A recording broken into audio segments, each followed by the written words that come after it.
buenos días, buenas tardes en otros países.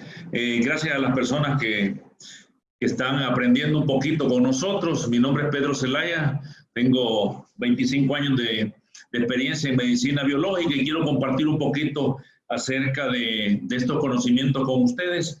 Y hoy pues se me ha pedido hablar un poquito de este tema tan interesante, que es el tema de la parte de la mente. Así que quiero compartir un poquito acerca de lo que es la depresión, que es la parte final de toda esta consecuencia del mal manejo del estrés y la ansiedad. Y vamos a ir un poquito paso a paso, que quiero que empecemos despacito.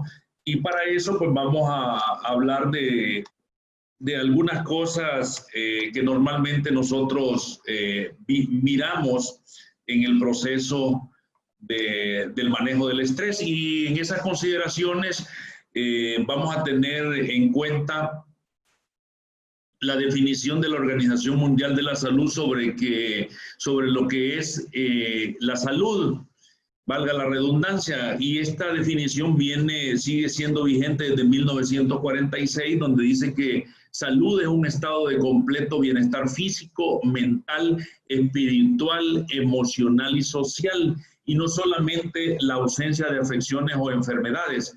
La salud implica que todas las necesidades fundamentales de las personas estén cubiertas, afectivas, sanitarias, nutricionales y culturales. Viendo toda esta definición, podemos decir nosotros realmente si nos podemos llamar personas sanas, y ahí podemos ver ustedes que la misma organización se da cuenta de que solo un 10 al 25% de la población mundial se encuentra en una plena salud. Cuando hablamos de todo esto, es realmente qué hacemos nosotros para poder cuidar nuestra salud, no solo lo que le dejamos al gobierno o a las instituciones, sino que qué hacemos nosotros, cosas que podemos hacer nosotros mismos y en nuestra casa para mejorar la salud. Y hay otra cosa que hay que tener en consideración, y es que es el sistema nervioso. Ahí pueden ver ustedes que el sistema nervioso tiene dos partes: el sistema nervioso central, que está compuesto por el cerebro y toda la médula espinal, que es la parte que corre por toda la espalda, en la columna, y la otra parte que llamamos el sistema nervioso periférico o autónomo, que son todos los nervios que corren por el organismo. Cada uno tiene una función por separada, a pesar de que son funciones complementarias.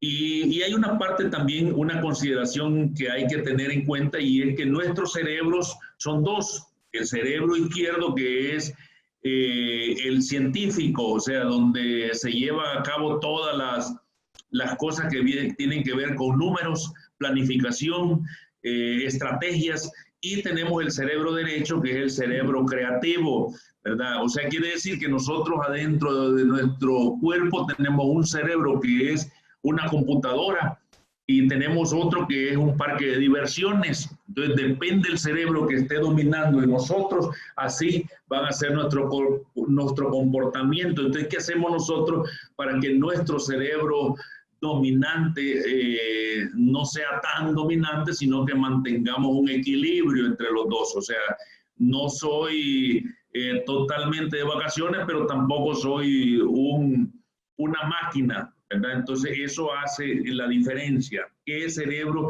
es el que domina? Lo ideal es que tengamos un equilibrio entre los dos.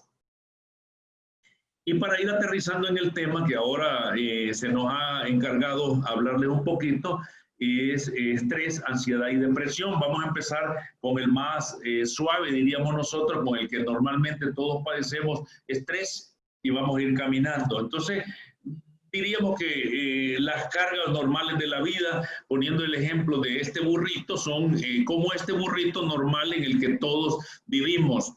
Pero hay ciertas situaciones de la vida que hacen que nosotros nos carguemos de más y más y más, y nos lleven a situaciones anormales de estrés como este. Y ahí podemos tener nosotros todo lo que entra en las situaciones de la vida, como por ejemplo las pandemias que en este momento estamos viviendo, las situaciones económicas, los problemas de salud, todas esas cosas, la información que nos está llegando a nuestra vida, cómo realmente nos estamos manteniendo. Y vamos a definir muy fácil que estrés es un exceso del presente. Y es bien importante saber que estrés todos lo tenemos, ¿verdad? Todos realmente estamos viviendo permanentemente en un estrés que es aceptable. En el caso del estrés vamos a decir que es una sobrecarga emocional, mental o física en la cual las demandas exceden los recursos personales y sociales de lo que un individuo permanece siempre. Hay dos tipos de estrés. Diríamos que existe el estrés agudo y el estrés crónico. El estrés agudo es el que es estrés en corto plazo y un estrés que se mantiene por más tiempo de lo normal. Podríamos decir en este caso, por ejemplo, en el caso de los salvadoreños, que tenemos una cuarentena de 76 días, nos ha montado a todos en un estrés crónico. Y es importante, ¿qué voy a hacer yo para manejar esta carga de estrés para que este estrés no se me quede permanente y no me pase a una ansiedad y no me lleve después a una depresión? Entonces, la diferencia del estrés agudo es que es un estrés de corto plazo y el estrés crónico, que es un estrés prolongado, que puede durar semanas o meses. Dijimos que si alguien después de salir de la pandemia, en cualquier país donde estemos, no logramos nosotros superar ese desorden, es porque nos hemos quedado en un estrés crónico. Y ya vamos a ver qué hacemos nosotros para poder salir de estas dificultades. Los síntomas más frecuentes del estrés son problemas para dormir o dormir demasiado, cansancio, el uso de alcohol o drogas para relajarnos, la mala memoria, los problemas sexuales, los dolores de cabeza, la falta de energía o concentración, los dolores de cuello, la diarrea o estreñimiento y los malestares de estómago. Incluso en el arte que ustedes vieron, dice que en El Salvador, en el transcurso de este mes, se han suicidado 9 personas relacionadas a problemas de esta pandemia. O sea que esa persona ya logró llegar a un estrés que lo llevó a un ataque de ansiedad y lo llevó a una depresión, que tomó la decisión de suicidarse. Entonces, todo esto es un proceso en el que el organismo entra y depende de nosotros para poderlo controlar o poder corregir. Y hay algo que es el que todos tenemos que saber: qué pasa cuando una persona tiene estrés. Y ahí entra una hormona muy famosa llamada el cortisol. Todos tendemos a producir una hormona en exceso porque nuestro sistema la necesita para poderse defender ante las situaciones de la vida. Entonces, podemos ver en este esquema, cuando el estrés llega, hay una respuesta en el hipotálamo, que es en el tallo cerebral, luego en la hipófisis, que empieza a segregar una hormona que se llama la hormona corticotrópica. Esta hormona estimula en la suprarrenal, principalmente en la corteza o en la médula, la producción de hormonas tanto de adrenalina como de cortisol. En el caso del estrés vamos a hablar principalmente del cortisol. ¿Y qué es el cortisol? Alguna vez en la vida hemos usado alguna crema que lleve cortisol, que es la famosa hidroxicortisona o hidrocortisona. El cortisol es sintetizado a partir del colesterol, que es una grasa, y su síntesis tiene lugar en la zona media de la corteza suprarrenal, que es principalmente en la zona fasciculada, lo que da origen a su nombre llamado cortisol, que proviene de córtex, que es de la corteza suprarrenal. Sus funciones son incrementar el nivel de azúcar en la sangre a través de la gluconeogénesis, que es el metabolismo del azúcar, y suprimir el sistema inmunológico y dar ayuda al metabolismo de las grasas, proteínas y carbohidratos.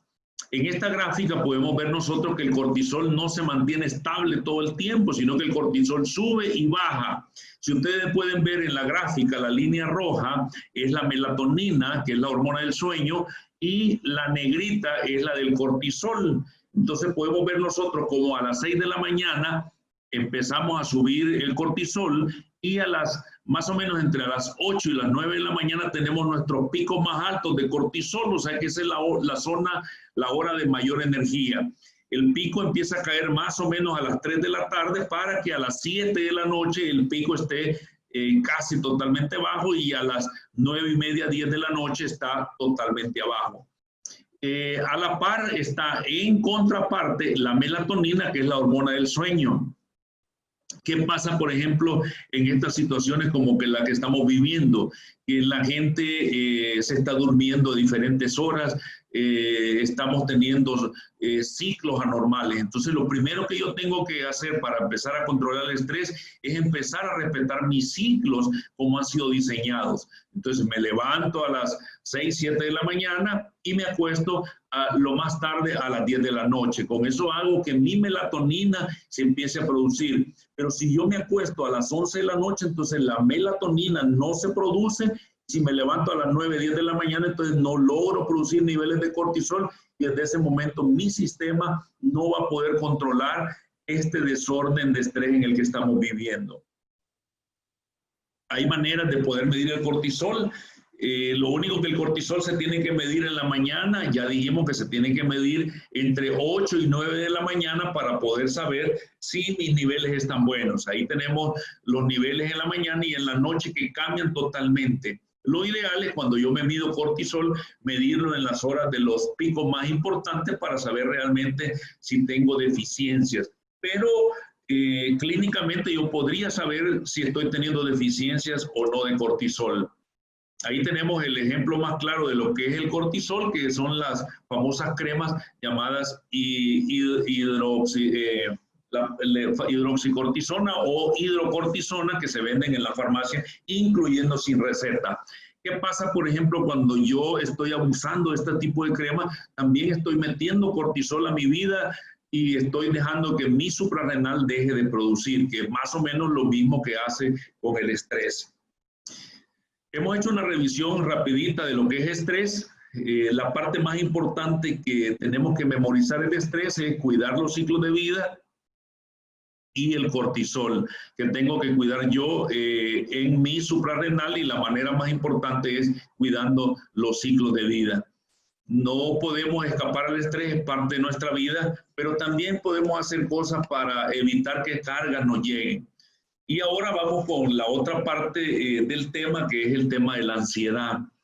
Decimos nosotros que ansiedad, el nombre más común es exceso de futuro. Si ustedes se fijan que estrés dijimos que era exceso de presente. Entonces, en este momento en que vivimos tenemos un exceso de presente, pero también tenemos un exceso de futuro. ¿Qué va a pasar con el mundo? ¿Qué va a pasar con nuestro país? ¿Qué va a pasar con nuestro trabajo? ¿Qué va a pasar con nuestras economías? Toda esta cosa nos ha metido en un estado de ansiedad. Y para eso es esta charla, para decirles qué podemos hacer nosotros para aliviar un poco las cargas y que nuestro organismo no se dañe. Ansiedad también es igual a angustia. Y es una respuesta normal o adaptativa que prepara al cuerpo para reaccionar ante una situación de emergencia, e incluso una situación como la que estamos viviendo. Tiene una función muy importante relacionada con la supervivencia, junto con el miedo, la ira, la tristeza o la felicidad. Entonces, todos en este momento estamos tratando de supervivir ante esta situación que vivimos, no solo la del virus, sino que también la situación de crisis mundial y económica en la que estamos metidos. Entonces, para preservar la integridad física ante amenaza, el ser humano ha tenido que poner en marcha respuestas eficaces y adaptativas durante millones de años, la reacción de lucha o huida.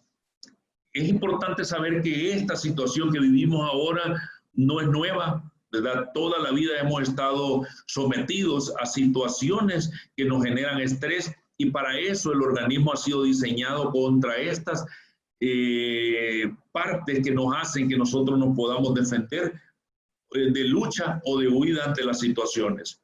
Ahí tenemos un ejemplo de cómo nosotros podemos, en los casos, luchar o huir, siempre para salvar la integridad. Una situación de alerta del organismo pone a funcionar lo que se llama el sistema adrenérgico. Entonces volvemos a una glándula que está encima del riñón, que es la glándula suprarrenal. Entonces, cuando el organismo considera necesario huir o defenderse, el sistema entra en funcionamiento y libera señales de alerta en todo el sistema nervioso central. En estos momentos el organismo, gracias a la adrenalina, pasa a un estado de alerta roja. Por eso ustedes pueden ver cómo la adrenalina es interesantemente adictiva. Incluso tenemos bebidas que se llaman adrenalina, porque lo que hace la adrenalina es ponernos en un estado de alerta, en un estado donde a veces es agradable estar. El problema es cuando usted se queda en ese estado, ¿verdad? Eso es lo que causa los problemas de salud, que son los que ahora estamos contándoles. Hay una ansiedad que es normal y es en la cual nosotros producimos adrenalina hasta cierto punto, pero el problema es cuando esta ansiedad se queda permanente en el organismo, y ahí tenemos todos los tipos de ansiedad, donde están las ansiedades patológicas. Entonces, las sociedades avanzadas modernas están caracterizadas por la manera en que nosotros nos defendemos, como lo estábamos hablando, y esto hace que estas situaciones se puedan quedar permanentes, y ahí se forman las famosas ansiedades patológicas, donde están los trastornos de ansiedad social, los trastornos de pánico, los trastornos de ansiedad generalizada, los trastornos de obsesión, compulsión, los trastornos de estrés postraumático, que nosotros, los que estamos más grandecitos, así como Eric y yo, vivimos por la guerra. O sea, nos quedaron estos trastornos producidos por las situaciones que nos tocó vivir. Y las fobias. Entonces, si usted tiene un temor real a situaciones que no presentan o presentan muy poco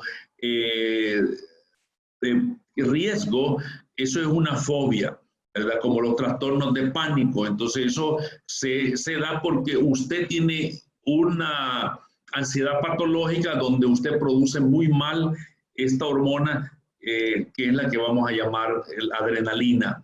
Entonces los criterios existen para poder decir si uno tiene ansiedad en un manual, que es el Manual de Psiquiatría de la DSM, que es el que hace los diagnósticos en todas las enfermedades psiquiátricas.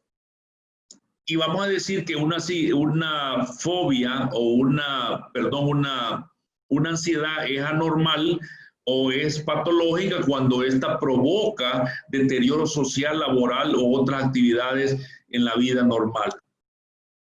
Entonces, hay clasificaciones que incluso se pueden encontrar en internet para saber si yo tengo un cuadro de ansiedad patológico, y hay una escala muy famosa que es la escala de Hamilton.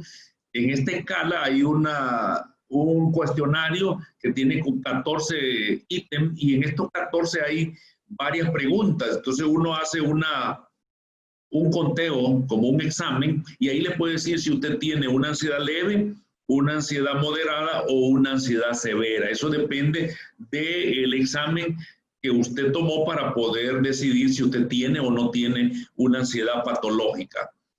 Los síntomas son muy variables. El más famoso de todos es el insomnio. Nosotros en la otra semana vamos a hablar un poquito del insomnio, y ahí ustedes pueden empezar a conocer cómo funciona, qué hormonas intervienen y qué puedo yo mejorar al poder corregir o entender el proceso que tengo. Entonces, los síntomas normales de las ansiedades patológicas son ansiedad principalmente, que es la angustia, principalmente en nuestro estado de ánimo, muchas variaciones en mi estado de ánimo, ansiedad, temores, miedos, insomnio. Hay estados de ánimo depresivos, síntomas somáticos, principalmente dolores de cuello, donde es muy típico el dolor de cuello, los trastornos cardiovasculares, trastornos respiratorios, síntomas digestivos, donde entra los trastornos digestivos muy variables, que no tengo una digestión como muy estable, todo tiende a hacerme daño, pero paso días buenos, días que no. Eso depende de mis niveles de adrenalina y los trastornos relacionados a la ansiedad. Hay trastornos autónomos donde tengo movimientos involuntarios, por ejemplo, movimientos en el calambre, todo ese tipo de cosas son muy relacionados a esto. y usualmente son muchas variaciones en el estado de ánimo. Ahí tenemos una gráfica que habla de la cantidad de ansiedad que tenemos en el mundo. Se cree que 264 millones de personas en el mundo padecen de ansiedad. Esto ha ido en aumento. Creo que si se hace una encuesta, ahorita esta encuesta es del 2015, pero si tomamos una, vamos a dar cuenta que estas cifras han subido en cantidades alarmantes. Hay también un dato importante, que la gente que padece ansiedad en Estados Unidos, el número de personas que sufren depresión aumenta. O sea que esto es como un pre a la depresión. Entonces, también es un trastorno que afecta a más mujeres que a hombres. Y hay una hormona, como conocimos del cortisol en el caso del estrés, vamos a conocer ahora de una hormona que está involucrada en los trastornos de ansiedad, que es la adrenalina. Entonces, la adrenalina es un neurotransmisor sintetizado y liberado por las neuronas. Está implicado en la respuesta de lucha o huida, que es lo que hablamos acerca de la ansiedad, y se libera ante los estímulos estresantes desde los nervios simpáticos de la médula espinal y las glándulas suprarrenales. Entonces, volvemos a entrar en esta glándula.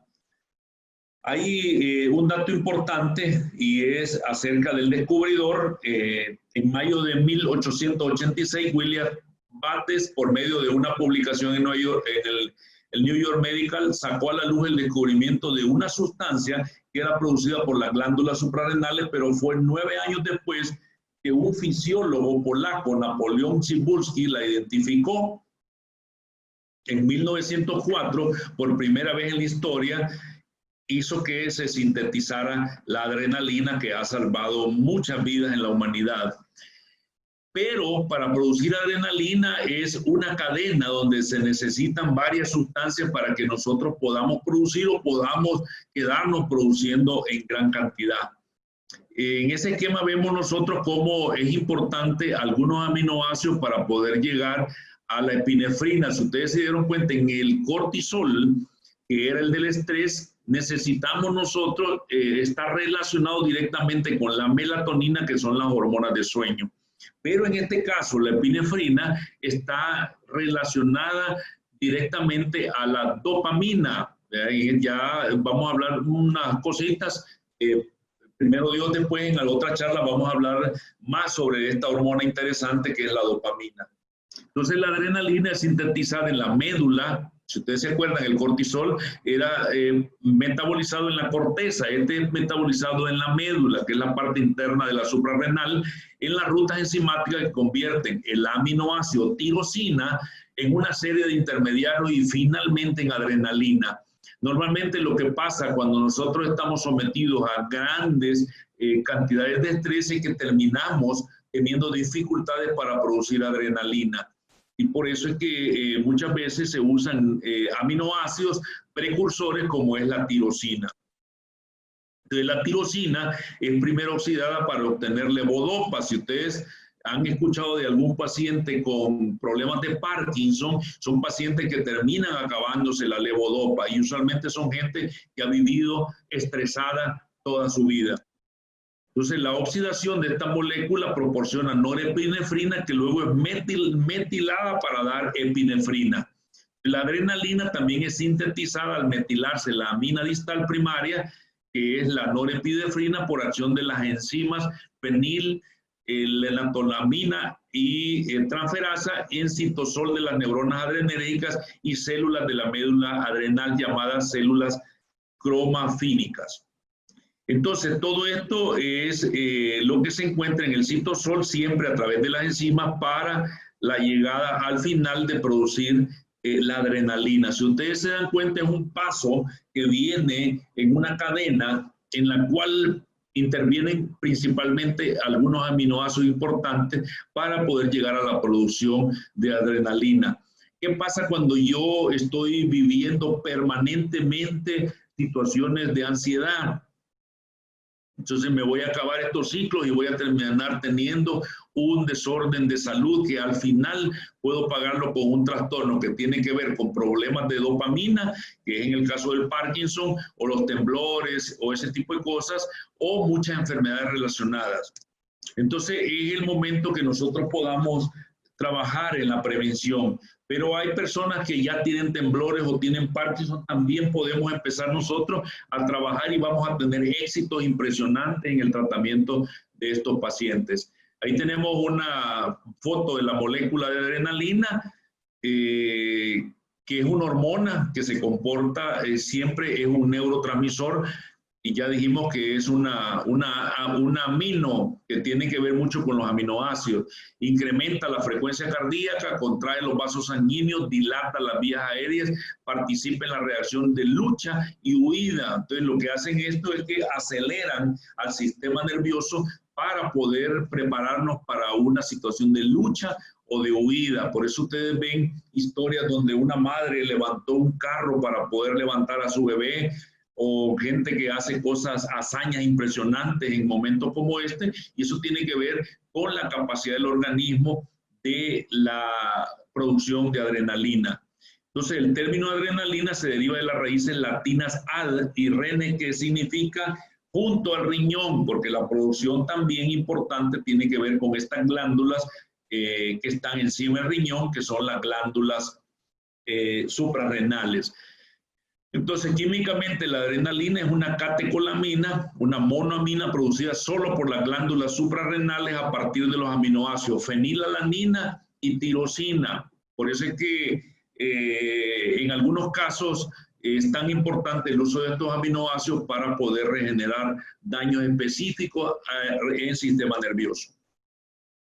Es muy famoso cuando se hacen hazañas impresionantes el uso de estas sustancias. Entonces, ahí hay una imagen que es interesante que le dice Snoopy, en el caso de estar platicando con Charlie, dice: un día nos vamos a morir, Snoopy. Cierto, Charlie, pero los otros días no. Entonces, es bien importante cómo nosotros estamos tomando las situaciones en la vida. Entonces, podríamos decir que todos realmente en este momento de esta situación pandémica estamos en estado de ansiedad. Entonces, pero ¿cuánto nos vamos a quedar en ansiedad crónica? ¿Cuántos vamos a salir y vamos a seguir a tomar la vida y aprender de esto? O sea, en algunos casos otra condición médica como una tiroides, que en el caso de los trastornos tiroideos puede mantenernos en estado de ansiedad, pero son casos muy, muy pequeños. Otro diagnóstico preciso puede garantizar que una persona reciba un tratamiento adecuado. En el caso de la ansiedad, siempre volvemos a suprarrenal y volvemos a la capacidad en que yo pueda tener para salir de estas situaciones, poder aprender de ellas y poder salir adelante. El tercer tema que teníamos ahora es el tema de la depresión. Y vamos a decir que depresión es un exceso de pasado. Significa que si yo no logro superar esta situación de pandemia, voy a terminar quedándome en un trastorno de ansiedad permanente que me puede llevar a un exceso del pasado, lo que yo perdí, lo que no logré hacer, todas las partes que se perdieron, todo lo que ha pasado probablemente nos va a generar grandes depresiones en nuestras comunidades, en nuestra familia, en nuestros seres queridos. Es importante cómo nosotros lo vamos a manejar y lo vamos a ver para poder enseñarles a otros a seguir adelante y no quedarnos trabados en esa situación. Entonces, depresión viene del latín depresio, que significa opresión. Es un trastorno psiquiátrico y psicológico que describe un trastorno de estado de ánimo transitorio o permanente, caracterizado por sentimientos de abatimiento, infelicidad, culpabilidad, además de provocar una incapacidad total o parcial para disfrutar de las cosas y los acontecimientos de la vida cotidiana. Siempre decimos nosotros que la depresión es un exceso de pasado, pero es una falta de ganas del presente, o sea, no tiene la persona ganas de estar ya en el presente.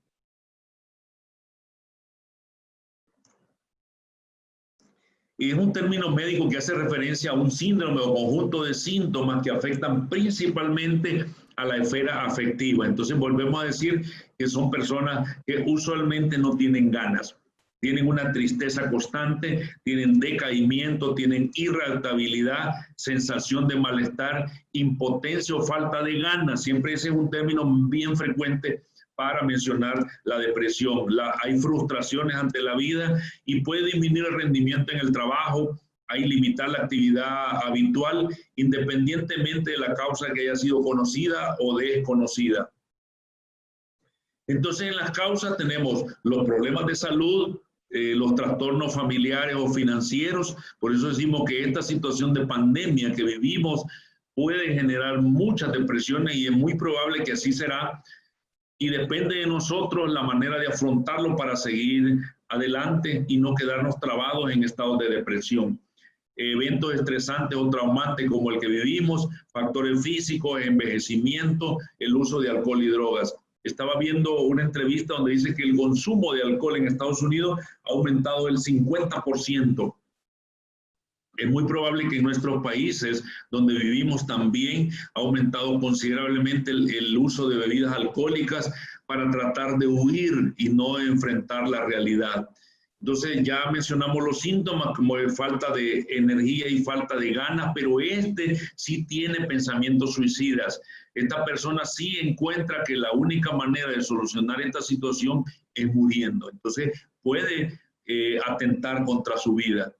Hoy ya en los últimos datos, la depresión está como la primera causa de discapacidad en el mundo, la primera causa de que la gente falte a sus trabajos.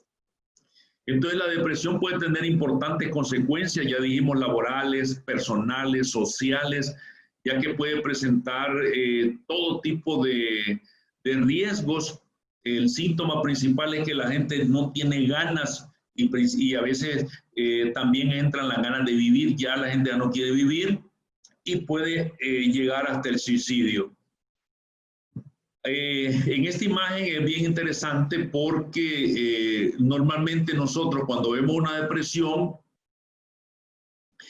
y normalmente nosotros vemos que la gente lo ve triste a un depresivo y es bien interesante porque la gente lo ve triste, pero él no solo se siente triste, él también se siente culpable, ansioso, cansado, angustiado, tiene insomnio, tiene baja autoestima, entonces tiene un montón de cosas que hacen el diagnóstico de depresión. Entonces, a veces la gente dice, esta persona es triste y eso hace de que tenga...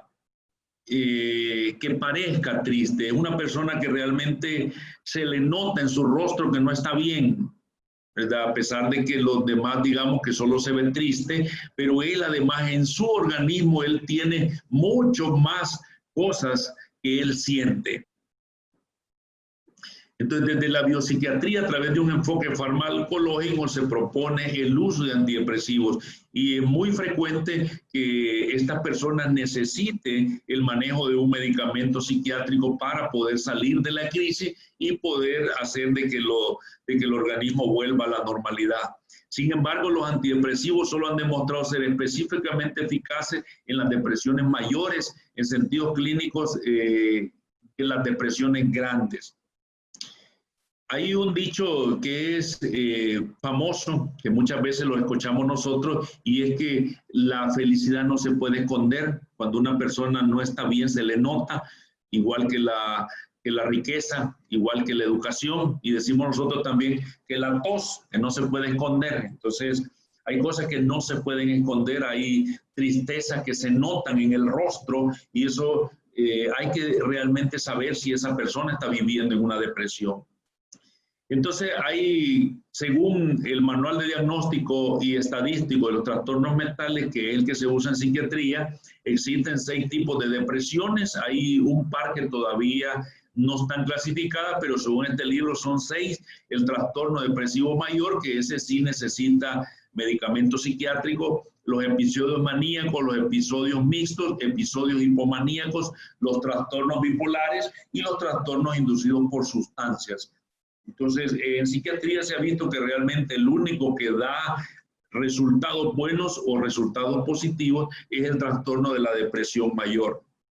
Entonces, un poquito de la historia. La depresión es conocida en su inicio con el nombre de melancolía, del griego negro o bilis, y la depresión aparece descrita o referenciada en numerosos escritos y tratados de la antigüedad. Es una enfermedad muy antigua y el origen del término se encuentra en Hipócrates, que existió hace más de 2000 años, aunque hay que esperar hasta el año 1725, cuando el británico Richard Blackmore rebautiza el cuadro con el término actual llamado depresión.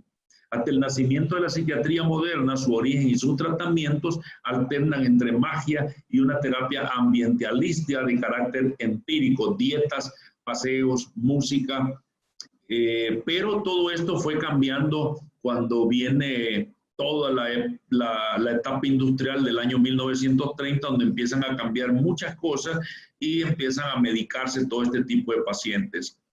Entonces viene el advenimiento en la controversia de la psiquiatría y el despliegue de la psicofarmacología para ser descrito como acaso hoy como una enfermedad más. Pero la depresión es un trastorno que realmente golpea al mundo. Se cree que la afecta a 350 millones de personas en el mundo. O sea que estamos hablando de un país como Estados Unidos completo, que podría decir que una cantidad grandísima de personas que padecen depresión. Hay pérdidas de todo tipo en esto y afecta terriblemente a la humanidad.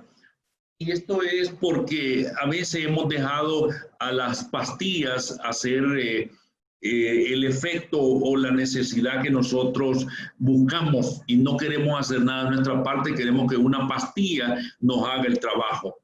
Entonces, su alta prevalencia y su relación con la esfera emocional lo han convertido a lo largo de la historia en un frecuente recurso artístico para poder hacer películas y hacer historias, incluso famosas en el romanticismo. Entonces, ahí vemos el origen, ¿verdad? Puede ser hereditario, historia de familiares con depresión, normalmente programas mentales que se vienen acompañando en la historia de la familia, situaciones que es muy frecuente cuando muere un familiar o cuando muere un ser querido, es muy frecuente que una persona haga una depresión que es transitoria y que luego sale de ella. Pero también existe una que tiene que ver con factores bioquímicos, ¿verdad? Y eso es bien importante tenerlo en cuenta porque hay situaciones que sí nosotros podemos mejorar, como en el caso de los trastornos relacionados a la parte bioquímica. Entonces, hay una rama de la medicina que deriva de la psiquiatría que se llama la psiconeuroinmunoendocrinología, que dice que todo nace en la mente.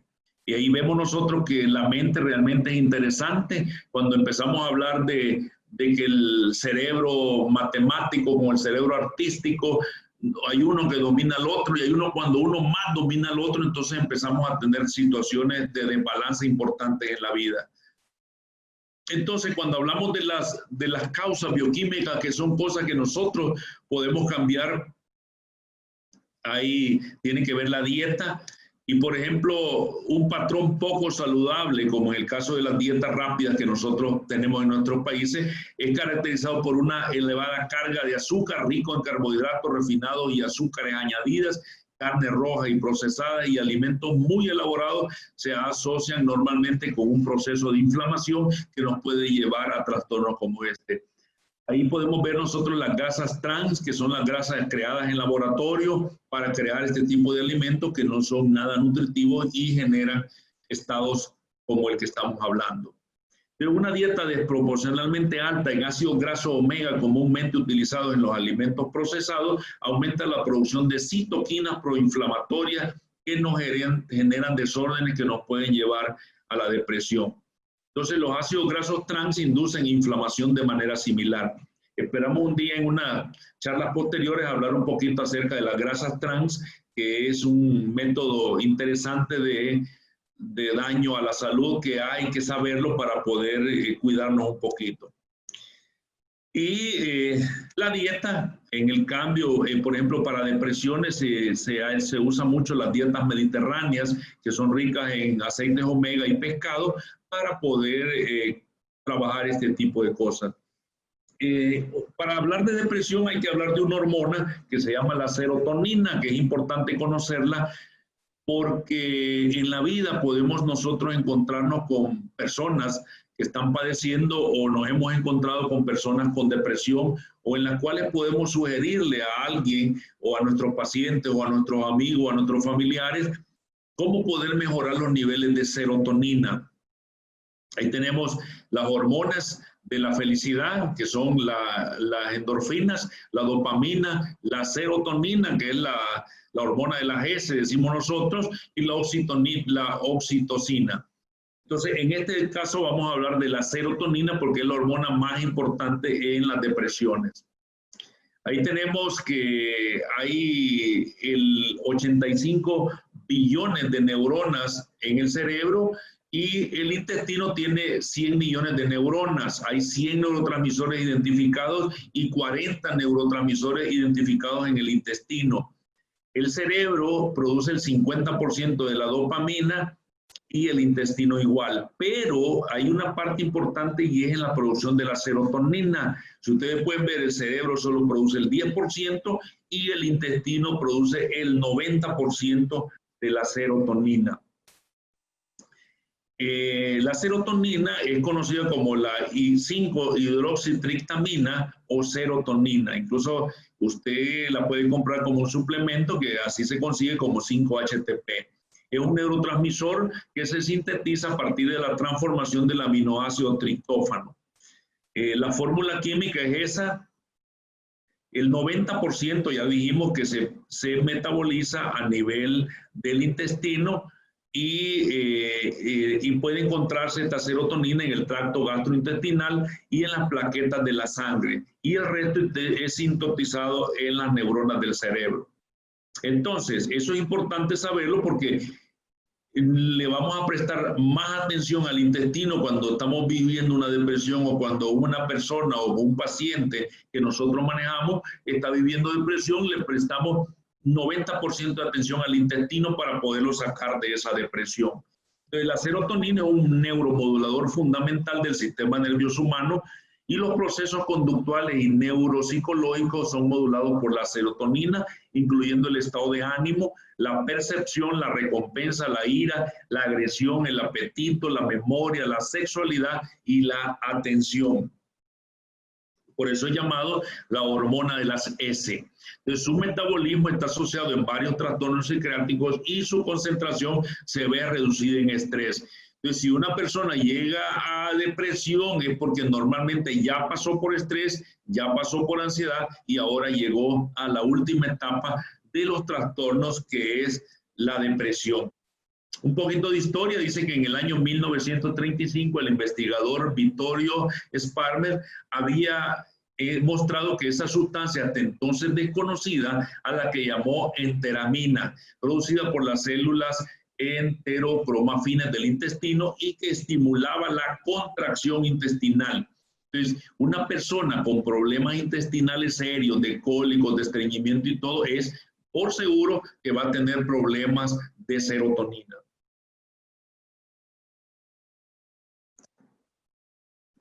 Entonces, el nombre serotonina refleja únicamente las circunstancias en las que se descubrió el compuesto porque fue descubierto en el intestino. Fue inicialmente identificado como una sustancia vasoconstrictora en el plasma sanguíneo o el suero, y de ahí su nombre de serotonina, un agente del suero que aumenta el tono vascular. Por eso es que hoy se ha encontrado que las sustancias de las plaquetas son importantes para regeneración de muchas cosas y por eso es que se usa tanto los plasmas ricos en plaquetas para poder regenerar tejidos. Hoy sabemos que además la plaqueta es rica en serotonina. Entonces, en el año 1940 se aisló y se nombró la serotonina por el doctor Rapport y de la clínica Cleveland. Entonces, en la clínica Cleveland realmente es donde están las patentes de estas sustancias.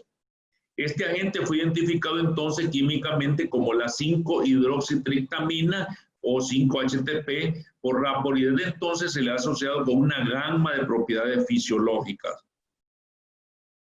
Entonces, el 5-HTP ha sido el nombre más común utilizado por la industria farmacéutica. Incluso cuando nosotros estamos manejando depresión, usted puede conseguir el aminoácido que se llama 5-HTP o se puede conseguir como su precursor, que es el triptófano.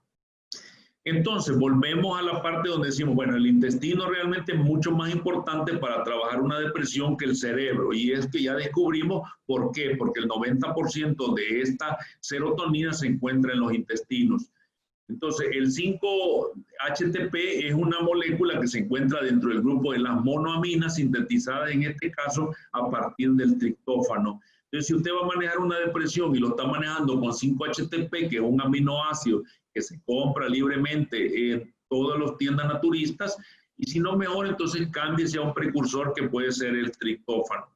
Entonces, las células enterocromafines y las neuronas serotoninérgicas del plexo mesentérico sintetizan, almacenan y secretan serotonina, que funcionan como un regulador de la secreción, de la motilidad de la sensación del intestino. Luego es liberada desde el intestino, y la serotonina puede ser encontrada en las plaquetas, que ya lo dijimos, porque ahora las plaquetas tienen un efecto tan interesante que antes se creía que servían solo para la coagulación. Entonces ahí tenemos una foto de cómo se produce en el cerebro la serotonina. Ahí vemos nosotros que eso está en el famoso, en la parte del tallo cerebral, y el hipocampo, y es un porcentaje de lo que dijimos nosotros que se produce principalmente en el rafe dorsal de los núcleos, que es la parte media del cerebro, que tiene funciones importantes porque ahora es llamado el cerebro que guarda la información importante para nosotros. Estos núcleos proyectan a casi todas las partes del cerebro, y la serotonina es metabolizada a ácido 5-hidroxidolocético, principalmente por el hígado, y se excreta por los riñones en la fase final. Entonces, las principales funciones de la serotonina es, por así decirlo, que nos da ganas. O sea, la serotonina es la que hace que nos den ganas, controla el apetito, por eso se usa mucho para el control del peso. Se necesita también para dormir, por eso dijimos que el paciente depresivo normalmente tiene muchos problemas para dormir. Además, dijimos que la serotonina es de la GS, o sea que tiene que ver con la salud sexual. O sea, si una persona está teniendo problemas sexuales, ojo con la serotonina. Entonces dijimos del sueño, y dijimos también que tiene que ver mucho con las ganas, ¿verdad? Por eso es conocida como la hormona de las S, que tiene que ver con la serenidad, con el buen sexo, con el buen dormir, con la sonrisa. Si usted ve a una persona sonriente, es porque tiene mucha serotonina. Si usted ve a una persona que no se ríe, es porque tiene baja la serotonina. Entonces, las personas tristes, depresivas, las personas con falta de ganas necesitan mejorar la producción de serotonina, y ya descubrimos nosotros que se va a hacer a nivel del intestino. Entonces ahí tenemos la cadena donde ya dijimos que viene del triptófano y va avanzando a serotonina. Y hay una cosa importante, si ustedes se dan cuenta, que la serotonina también es generadora de melatonina. Y se acuerdan que dijimos que en la ansiedad o en el estrés, el manejo del cortisol iba junto a la melatonina. Entonces significa que los trastornos relacionados a esto nos van a generar a nosotros siempre trastornos de sueño. Entonces, y principalmente trastornos de sueño profundo, o sea, que es lo que vamos a tener nosotros cuando no tenemos buena producción de serotonina, vamos a tener trastornos de sueño profundo. Entonces, además, es la hormona del sexo, tiene que ver mucho con la buena función sexual. Una persona con bajos niveles de serotonina va a tener bajo deficiente sexual. Ahí tenemos una comparación de la dopamina con la serotonina. Este día no vamos a hablar de dopamina porque es un tema muy largo, pero es importante por las funciones que tiene, aprender acerca de la serotonina, llamada también la hormona de la felicidad, ¿verdad? Inicia, normalmente tiene que ver con el sentirse bien, ¿verdad? La serotonina. Entonces, en el sexo, después de eyacular, aumenta considerablemente la cantidad de serotonina en el cerebro, lo que provoca un estado de placer y tranquilidad. Después del placer se produce un mecanismo de retroalimentación que se reabsorbe la serotonina. Y muchos de los medicamentos antidepresivos lo que hacen es captar la serotonina para que no se absorba y que el paciente pueda tener más serotonina en su organismo. Todos los medicamentos antidepresivos, o en su mayoría, funcionan con la recaptación de esta hormona, que es la serotonina, porque lo que se está buscando es un estado de bienestar del paciente. Este mecanismo de retroalimentación no podría ser posible si no se produjese la absorción de serotonina por la hipófisis. Entonces, tenemos el efecto, ya dijimos, que tiene que ver con el control del apetito. Desde la década de 1980 se ha confirmado una relación directa entre los niveles de serotonina y el control del apetito. En el 2010 se publicó un estudio donde se confirmaban los receptores específicos encargados de la regulación del peso por la vía de serotonina. Entonces, ¿qué hacemos nosotros en todos estos procesos? Bueno, uno es identificar a dónde estoy, identificar qué problema tengo para poder ayudarle a mi organismo.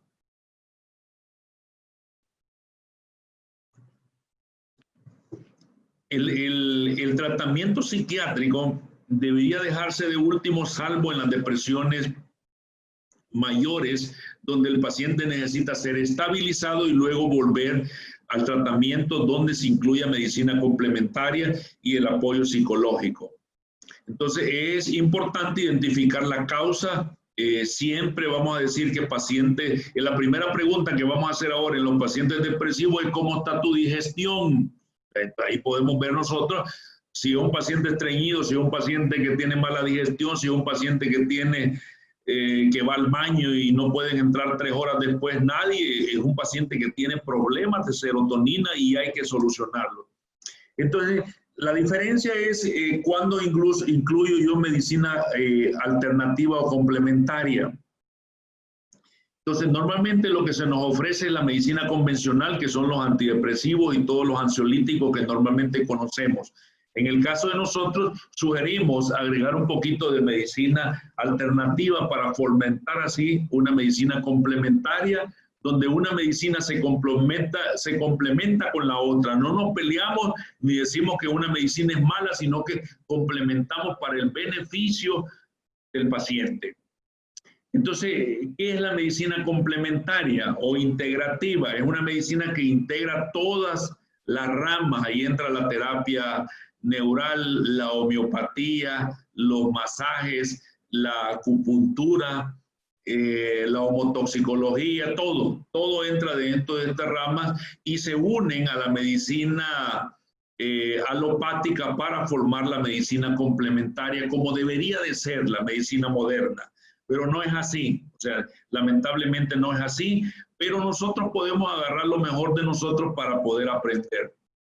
Entonces, tengo que hacer, el primer paso es cambiar mi alimentación.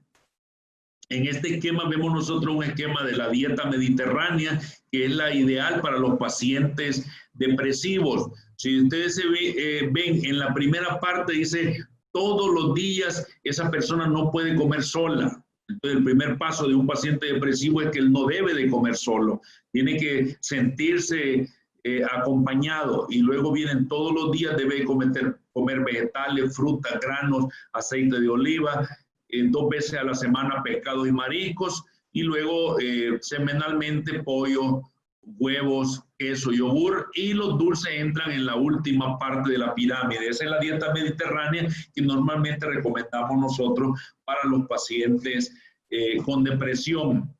Los pacientes con dietas vegetarianas, de pacientes con estrés, normalmente recomendamos nosotros que aumente el consumo de vegetales y verduras. En los pacientes con ansiedad, pues son pacientes que deberían de cambiarse a una dieta alcalina, Ustedes pueden entrar a la página de YouTube de Biológica, ahí hay una charla completa sobre dieta alcalina, donde van a entender cómo se manejan los pacientes de ansiedad con dietas alcalinas. Simplemente lo que buscamos es el cambio del pH. Y la dieta de mediterránea, que es la dieta ideal para los pacientes depresivos. Principalmente, pacientes no pueden comer solos. Y hay un tema bonito que es, sobre todo, para todos los tipos de pacientes, estrés, ansiedad y depresión, es el consumo del magnesio. El magnesio es el verde de los vegetales, como el rojo es la sangre nuestra. Entonces, recomendamos la toma de jugo de vegetales. Vegetales, por ejemplo, zanahoria con apio, 1 centímetro de jengibre, en extractores, no licuados, sino que hacemos extracciones y se toma un juguito que puede ser en ayunas, a media mañana o a media tarde, con la intención de subir el magnesio. El magnesio es un mineral importantísimo, sobre todo cuando estoy reparando daños en el sistema nervioso. Ya dijimos que los pacientes depresivos deberíamos de apoyarlos nosotros a nivel intestinal, y ahí es donde trabajamos con probióticos. Hay buenos probióticos en el mercado, usted puede buscar de cualquiera, y si no hay, pues usted puede empezar con yogur o con kefir, o con sustancias fermentadas que son buenas para producir, incluso las bebidas como el kombucha y todo eso, son buenos para producir fermentación. El ejercicio, recomendamos el ejercicio, cambia, por ejemplo, si usted es una persona estresada, debería hacer ejercicio 30 minutos aeróbico para sudar. Si es una persona ansiosa, debería hacer ejercicios de estiramiento, principalmente yoga o tai chi o este tipo de ejercicio. Y una persona depresiva, lo ideal es que empiece a caminar 20 minutos diarios. Lo ideal es empezar a hacer ejercicio por lo menos 20 minutos todos los días. No decimos grandes cantidades ni hacemos ejercicios de esfuerzo, sino que nos adaptamos cada día, pero empezamos a movernos. Ya dijimos que vamos a empezar a levantarnos temprano y acostarnos temprano para poder ordenar nuestro ciclo de vida. Hay un detalle importante que tiene que ver con el ejercicio, y es la producción de las endorfinas. Los que han estado en la charla con nosotros, en algunas hemos mencionado la importancia de las endorfinas, y se producen solo en 3 situaciones importantes. Entonces, las endorfinas son péptidos endógenos que funcionan como neurotransmisores. Su descubrimiento se debe al estadounidense Candace Pert, quien descubrió en 1973 esta sustancia, que era producido por la glándula pituitaria y el hipotálamo. Y se cree, según los estudios, se producen solo durante el ejercicio, cuando usted come chocolate o picante, y cuando tiene un orgasmo o se enamora. Por eso a veces nos enamoramos tan frecuentemente, por la necesidad de producir estas sustancias de bienestar. Endorfina viene del término morfina, o sea que es como un analgésico. Incluso los estudios nuevos dicen que cuando usted soba la espalda de un bebé, empieza a producir endorfina. Por eso hay que sobarle la espalda a la esposa, o sobarle la espalda al esposo, ¿verdad?, para que empiece a producir endorfina, y eso puede dar una sensación de bienestar interesante. Entonces, los efectos similares son, ya dijimos, a los opiáceos en su acción como analgésicos, que producen tranquilidad. A veces lo que necesita nuestra esposa es una sobadita de la espaldita y el cuello para poder dormir y generar endorfinas, como lo hacen los bebés. En la fitoterapia hay hierbas para todo este tipo de sustancias con las que nosotros vamos a empezar. La manzanilla, que es muy buena, por ejemplo, en los trastornos de estrés. Y la melisa, que es una hierba que se usa mucho, es el mismo toronjil, que se usa mucho para los estados de ansiedad. Llamada también hoja de limón o citronela. Si la han oído que lo usan mucho para las velas aromáticas, es interesante para el manejo de la ansiedad. Y hay una hierba que es muy buena para el manejo de la depresión, que es la famosa hierba de San Juan. Por cuestiones de tiempo, pues la vamos a mencionar, pero usted puede ubicarse a dónde está usted, el desorden que usted tiene, para poderlo manejar. Y aquí tenemos la hierba de San Juan. puede ser en cápsulas, se consigue muy fácil y uno empieza a tomar una cápsula 3 veces al día. Es importante que la hierba de San Juan solo sirve para depresión, no sirve para ansiedad ni para estrés. Entonces usted tiene que estar seguro que después de que limpió el intestino, que empezó a hacer ejercicio, que reguló sus ciclos, entonces usted puede saber si tiene depresión o no. Entonces ahí tenemos el corazoncillo famoso o hierba de San Juan. Importante solo para el manejo de depresión por la producción de serotonina. En las aromas que se usan, tenemos la lavanda, que es muy buena para el manejo de la ansiedad y el estrés. Este tipo de aromas pueden ser usados de distintas maneras en masajes, se han hecho estudios interesantes, o como aromatizantes de ambiente, también cuando usted maneja mucha ansiedad o mucho estrés. Y hay un estudio que está montado ahí, lo puede leer despacito, acerca de una hierba que se usa en esencia, que se llama la bergamota. La bergamota combinada con lavanda y naranjas, hicieron estudios donde encontraron que las personas que eran manejadas con este tipo de esencias para masajes o para ambiente salían mucho más rápido de la depresión. Entonces vale la pena tenerlo en cuenta. En homeopatía también hay muchas sustancias que usamos, depende del caso. Hay cantidad de sustancias que se pueden usar, es una opción muy buena para los que hacen homeopatía. Y la homotoxicología, que es una combinación moderna de la homeopatía, que nace con este personaje, el doctor Rekebeck, y que hace que se usen homeopatías combinadas, que son muy buenas. Aquí tenemos un cuadro de la homeopatía, de la homotoxicología, donde dice que un trastorno de estrés puede evolucionar hasta un problema de depresión, incluyendo el suicidio. O sea que todo nace con una fase leve que va avanzando hasta una fase avanzada. Entonces usted puede manejar el trastorno y no dejarlo hasta que se vuelva un problema crónico. Ahí tenemos la foto de algunos antiomotóxicos famosos. Por ejemplo, las ampollas de Vita C15, que tienen una sustancia que se llama el copulus, que es muy bueno para eso. Hay en jarabes, hay tabletas de Nervogel, que es famosa, de una casa alemana que se llama la Casa Gel, ampollas de cerebrum compositum. Es importante que usted tenga como una orientación de cómo usar estos productos o dónde usarlos para poder tener los efectos. Hay otras terapias que se usan para esto, los masajes, ideal acompañarlos de aceites esenciales dirigidos al problema que tenemos. Por ejemplo, si una persona es ansiosa o estresada, lo ideal es el masaje relajante, debería de ir acompañado de aceites de lavanda. Si ya dijimos que la depresión, los pacientes depresivos deberían de hacerse masajes con aceites de bergamota y naranja. Entonces depende de la necesidad que yo ande buscando, entonces así es lo que voy a buscar.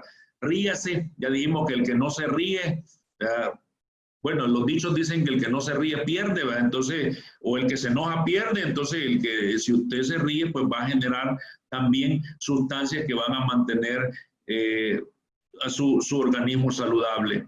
La música es una buena terapia, ¿verdad? También tengo un hobby, hay que tener un hobby que nos entretenga. Ahí tenemos nosotros muchos hobbies, hay gente que baila, hay otros que corren, hay unos que cantan, pero tengo un hobby, ¿verdad? Y hay unos estudios nuevos que se han hecho donde dice que el cerebro nuestro está formado por 3 partes, ahí pueden ver ustedes. Las 3 partes dice que tenemos la neurocorteza, que es la que nos da el cerebro racional, ¿verdad? Que es la parte de la corteza cerebral, el cerebro límbico, que es donde se da la parte de las emociones, ¿verdad? La parte de todo lo que tiene que ver con lo emocional, y el cerebro reptiliano, que es la parte posterior o el tallo, donde tenemos la parte de la supervivencia. Hoy se ha descubierto que tenemos un segundo cerebro y se ha descubierto un tercero, que es la parte del intestino, donde se produce la serotonina, que ya hablamos de ella, pero este segundo cerebro es el corazón. Y los estudios han demostrado que este cerebro, que es el corazón, se alimenta solo de amor. O sea, significa que la única manera que usted puede volver más fuerte este cerebro es dando. Entonces, dando, y no necesariamente tiene que ver con cosas económicas, sino que usted puede dar amor, puede dar apoyo, puede contarles a otros acerca. Fíjate que yo recibí una charla donde he aprendido algunas cosas que te quiero contar. O puede referirlos a que lo vean al canal de nosotros, no necesariamente tiene que ser en dinero, tiene que hablar, empiece a sonreír, que también es importante. Esta es la charla, perdón porque nos pasamos unos minutitos, contarles que el otro sábado, como todos los sábados a las 11 de la mañana, estamos teniendo charlas y el otro sábado vamos a tener una donde vamos a hablar del insomnio un poquito más para que ustedes aprendan acerca de esto. Es una educación que estamos haciendo gratuita. No pedimos que se vuelvan expertos en medicina biológica, sino que aprendamos a cambiar un poquito el mundo en que vivimos. Así que eso es todo lo que traía para ustedes. Muchas gracias. Muchas gracias, doctor. Excelente exposición la que nos ha dado. Ha sido un tema realmente excitante, ya que he visto en los comentarios que han escrito los que nos sintonizan a través de Zoom y a través del Facebook Live. Y de hecho tengo algunas preguntas, doctor, que han estado enviando los espectadores. Comienzo con la primera, doctor. Dice, ¿cómo puede salir una persona mayor de 50 años de la depresión? Bueno, lo primero es empezar a cambiar el intestino. Entonces, lo primero que hago yo con una persona de 50 años es empezar a trabajar el intestino. Empiezo a primero averiguar si estoy yendo al baño todos los días. Si no estoy yendo, entonces empiezo a agregarle un poquito de cáscara sagrada. Empiezo a trabajar la dieta. Lo ideal sería que esta persona entrara en una dieta alcalina la primera semana. Tenemos una charla completa en nuestra página de Biológica en YouTube, donde usted puede ver toda esa parte de cómo controlar el pH. O sea, primero tengo que empezar a producir serotonina y el trabajo tiene que ser intestino, cambio de dieta principalmente y algunos nutrientes que lo ideal sería irse bajo la dieta alcalina para después pasarlo a una dieta mediterránea. Pero para sacarlo de la clase, del trastorno depresivo después de los 50 años o a cualquier edad, la idea es el cambio de dieta. Gracias, doctor. Hay otra pregunta interesante acá. Dice, yo sufro de hipertiroidismo y me estreso mucho, me siento cansada, me duele la cabeza y espalda. No sé cómo puedo controlar el estrés. Bueno, el hipertiroidismo solo lo que nos está diciendo es que la suprarrenal se fundió. Nosotros tenemos dos glándulas, una que acelera y una que frena.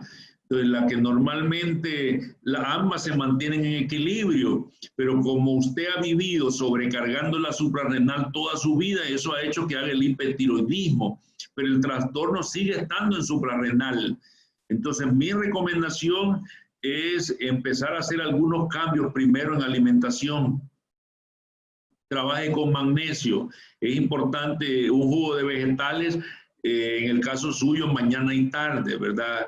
Debería agregar un poquito de clorofila a media mañana y controlar el pH de la orina. Mi recomendación es que vea la dieta de alcalina, dedíquese, en el caso suyo, por lo menos un mes a dieta alcalina y usted va a empezar a notar cambios importantísimos, incluyendo tiroides, se va a mejorar notablemente. Gracias, doctor. Este es un comentario, dice, anda, yo tengo todos esos y no sabía que era depresiva. Es en cuanto a cuando estaba mencionando el listado de la depresión. Ok, otra pregunta. Pero no me siento tan mal para tomar medicamento depresivo y no tengo pensamientos de agobio. ¿Cómo podemos evitar la ansiedad? Bueno, dijimos que la ansiedad tiene que ver con adrenalina, entonces lo que hago yo es intentar ayudar a la producción, a que mi suprarrenal no siga disparada, porque si no nos pasa como la pregunta anterior donde se me daña tiroides porque mi suprarrenal pasa acelerada todo el tiempo. Entonces, uno, tengo que aprender a comer mejor. Segundo, los jugos de vegetales que son importantes. Y tercero, tengo que empezar a hacer ejercicios, pero más de relajación. Entonces, es importante, por ejemplo, en esta persona el yoga. Para mi recomendación, es importante que haga ejercicios tipo yoga. Cuando hablamos de yoga, no hablamos nosotros de una cultura filosófica, sino que hablamos de un ejercicio. O sea, tú lo que haces son ejercicios de estiramiento parecidos al yoga o tipo yoga. Entonces, tú lo que haces es, incluso puedes buscar ejercicios de estiramiento, pero es el tipo de ejercicio que a ti te conviene. No olvidar los jugos de vegetales, principalmente porque necesitamos el magnesio para poder aliviar la sobrecarga que la suprarrenal tiene. Y con eso los trastornos se van a corregir. Dijimos que el tratamiento psiquiátrico debería ser el último. Primero debería buscar yo la manera de resolver mi desorden orgánico que tengo para arreglar el problema. Muchas gracias, doctor. Esta es una pregunta. ¿Qué dosis de melatonina debo tomar al día? Bueno, lo ideal es, por ejemplo, los trastornos de melatonina nosotros siempre los vamos a ver al inicio del sueño. Si ustedes se dan cuenta, la melatonina tiene un ciclo. Entonces, la melatonina empieza a producirse de las 9 a las 11 de la noche. Entonces, si tú te duermes después de las 11 de la noche, ya no produjiste melatonina. Entonces, lo ideal es comprar melatoninas combinadas. Debo de tomar 3 miligramos de melatonina para iniciar y pueden ser combinadas con hierbas como valeriana o pasiflora, combinada. Entonces, en los países tú la puedes buscar combinada con hierbas, pero lo ideal es iniciar con 3 miligramos de melatonina. Gracias, doctor. Esta es una pregunta. Si los problemas nerviosos en la planta de los pies está asociado a la mala producción de la adrenalina. Lo que pasa es que los pies, en el caso de los pies, estamos hablando de la espalda y estamos hablando del sistema nervioso autónomo que normalmente se dispara y te irrita los nervios ciáticos, que es lo que tú notas en la espalda, en las piernas o en los pies. Entonces, todo eso está ligado al exceso de función del sistema nervioso autónomo. Hay un tema que vamos a dar posteriormente que es el sistema de cómo se irrita mi sistema nervioso autónomo, que es lo que a ti te está pasando. Y para eso, lo mejor son el magnesio. Es importante leer un poquito de magnesio y aprende a tomar jugos de vegetales. Tienes que aprenderte a hacer masajes de espalda baja y ahí funcionan bien los aceites de lavanda. Gracias, doctor. Otra pregunta. ¿Tendría algún efecto negativo un exceso de serotonina? Sí, claro. O sea, acuérdate que todo es un equilibrio, ¿verdad? Si tu organismo además no te va a dejar producir más de la cuenta. El problema da porque tú te la acabas, o sea, te acabas la producción de melatonina de serotonina porque comes mal o porque has sido sometido a una exigencia muy grande de serotonina. O sea, tú vas a mantener una producción normal si tú mantienes una buena digestión y cuidas tu ciclo de vida y haces ejercicio diario. Muchas gracias, doctor. Otra pregunta dice. ¿Un hígado graso está relacionado a emociones y dietas? Sí, usualmente. O sea, un hígado graso es porque la grasa se ha acumulado en la célula, no adentro de la célula, se ha acumulado afuera de la célula, en lo que llamamos nosotros el sistema, la matrix, el sistema básico de Pitchinger, que lo mencionamos en la charla de dieta alcalina que está en la página de YouTube. Vale la pena verlo porque ahí te vas a dar cuenta tú cómo puedes lidiar o puedes corregir un hígado graso. Entonces, lo que haces tú con el hígado graso es limpiar la matrix, ¿verdad? Limpiar la matrix, que lo puedes ver en ese video, que vale la pena verlo y te va a ayudar para corregir y quitar ese hígado graso. Gracias, doctor. Otra pregunta. ¿Cómo saber los niveles de serotonina? Todavía no existen para medir serotonina o dopamina, no tenemos laboratorios que puedan hacer eso. Sí sé que hay un laboratorio en Estados Unidos que lo hace, pero es un examen muy caro, entonces se prefiere manejarlo por clínica. Entonces, lo primero es, por ejemplo, cuando tú quieres normalizar serotonina, empiezas a trabajar la parte de la digestión. Entonces, ahí es donde trabajamos, por ejemplo, con algunos precursores que ya hablamos que son el 5-HTP o el triptófano. ¿Vea? Si tú sospechas que estás teniendo baja serotonina después de hacer una limpieza intestinal. Gracias, doctor. Este es un comentario. Dice, tengo una situación difícil por esto del virus con mi nena. Esta charla es lo mejor que me ha pasado en esta cuarentena. Muchas gracias. Gracias. Tengo otro comentario acá. Dice, el garbanzo es bueno para activar la serotonina. El garbanzo es una fibra, ¿verdad? Es una fibra, está clasificada dentro de las fibras fuertes. O sea, significa que si yo estoy haciendo unas dietas para bajar de peso porque creo que me da ansiedad de comer por problemas de serotonina y voy a iniciar una dieta de reducción de peso, entonces vale la pena los garbanzos. Incluso se usa en algunos lugares la fibra de plátano verde.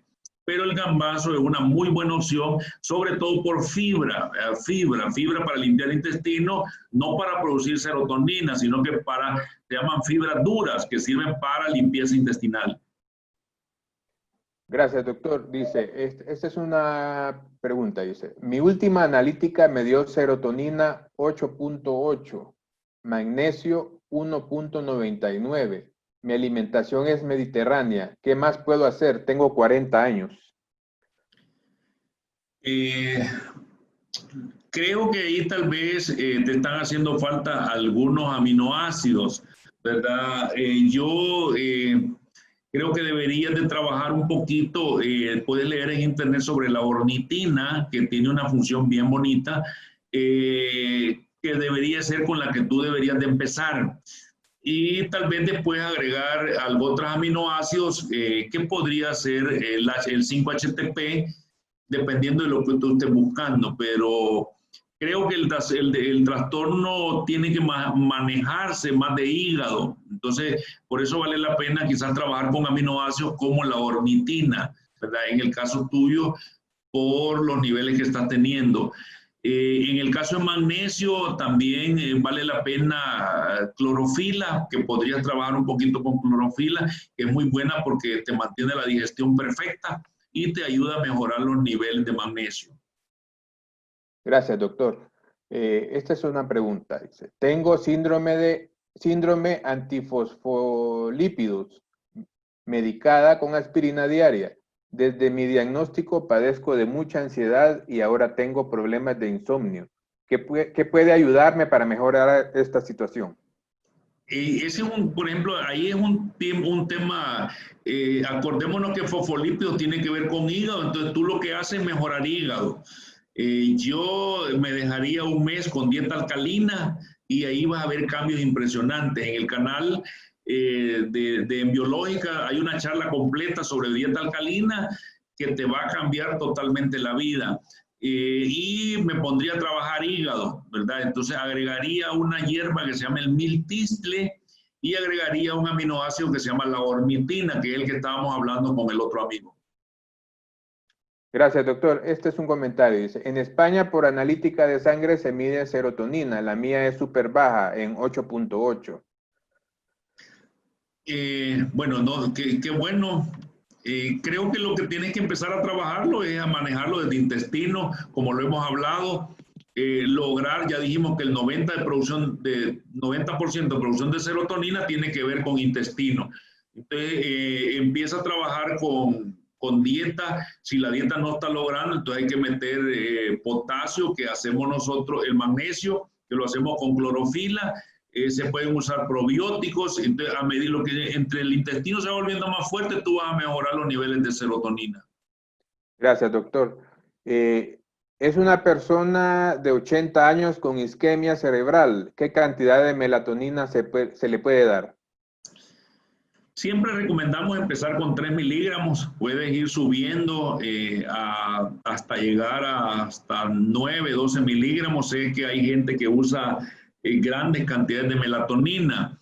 Recordate que la melatonina no va sola, va con la parte del cortisol y va junto con serotonina. Entonces una persona como esa quizás tiene que empezar a trabajar un poquito más el intestino, y ahí entran la fibra, los probióticos, toda la parte de nutrición digestiva.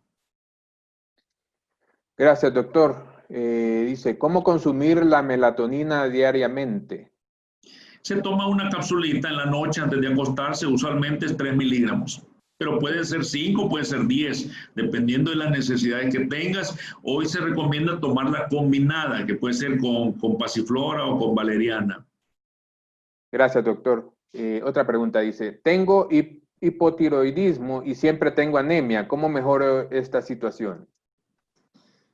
El hipotiroidismo es que tu tiroides funciona despacio. Entonces, es bien importante recordar que dentro de todo este ciclo está la médula ósea. O sea que es muy probable que tu anemia tengan que ver con déficit en la función de médula ósea para la producción de sangre. Y creo que tiene que ser intestino, tiene que trabajar intestino. Vale la pena, por ejemplo, en el caso tuyo, iniciar con dietas alcalinas, como lo hemos recomendado a otros. En el canal de Biológica tenemos una clase completa de dieta alcalina donde te va a quedar muy claro. Vale la pena un mes de dieta alcalina y después hacer cambios. Gracias, doctor. Usted mencionó carnitina. Si no me equivoco, ¿cuánto podría inyectarse y por cuánto tiempo? Bueno, no me acuerdo que haya mencionado carnitina, pero la carnitina es un aminoácido que se comporta como una vitamina y se usa mucho en pacientes renales. Se ha usado mucho para el trabajo local, por ejemplo, cuando la gente quiere quemar grasa local. Normalmente las ampollas creo que vienen de 5 gramos y se ponen local. Pero nosotros hacemos preferiblemente cambios en la dieta y depende del paciente que sea. Si es un paciente renal, igual cambia, pues, o sea, depende de la necesidad del paciente.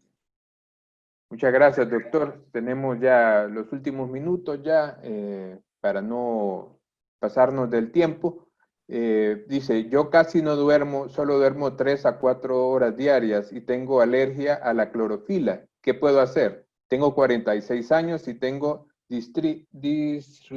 disritmia cerebral y sufrí una trombosis arterial a la femoral derecha.